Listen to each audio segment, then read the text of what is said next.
ఇప్పుడు మనం హైదరాబాదీ రుచుల్లో సగ్గుబియ్యం ఉప్మా తయారు చేయడం చూద్దాం.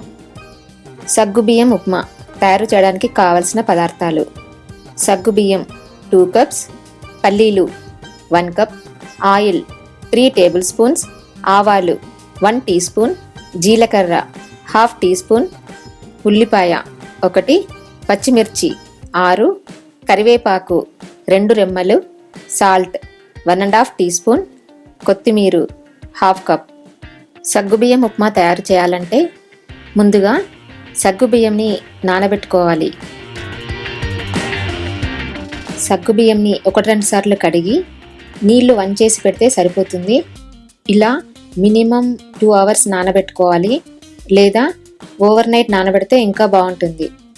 చూస్తున్నారు కదా, ఇక్కడ నేను 3 అవర్స్ నానబెట్టాను. ఒరిజినల్ సైజ్ కన్నా ఆల్మోస్ట్ డబుల్ సైజ్ అయింది.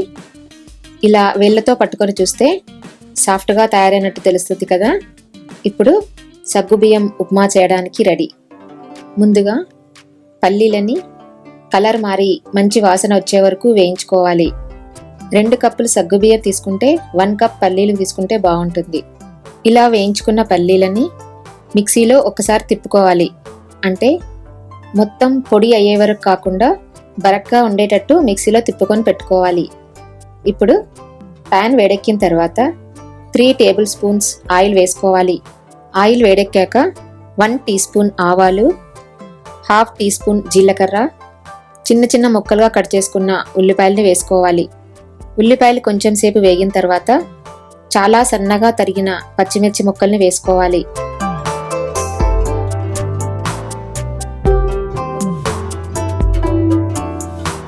కరివేపాకు వేసుకుని కొంచెం సేపు వేయించుకోవాలి.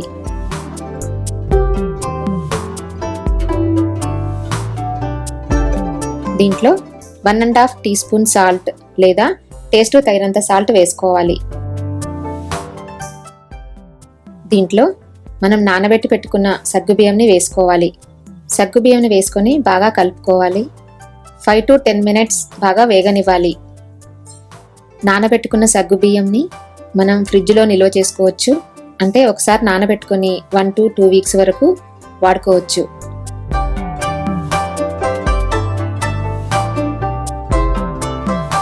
ఇప్పుడు ముక్కలు ముక్కలుగా గ్రైండ్ చేసుకున్నాం కదా పల్లీలని, ఆ పొడిని ఇందులో వేసుకొని బాగా కలుపుకోవాలి.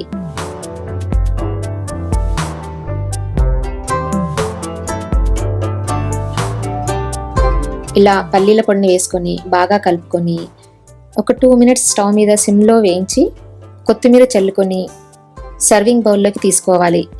టేస్టీగా వేడిగా సగ్గుబియ్యం ఉప్మా రెడీ అయిపోయింది. మీరు కూడా టేస్ట్ చేసి చెప్తారు కదా.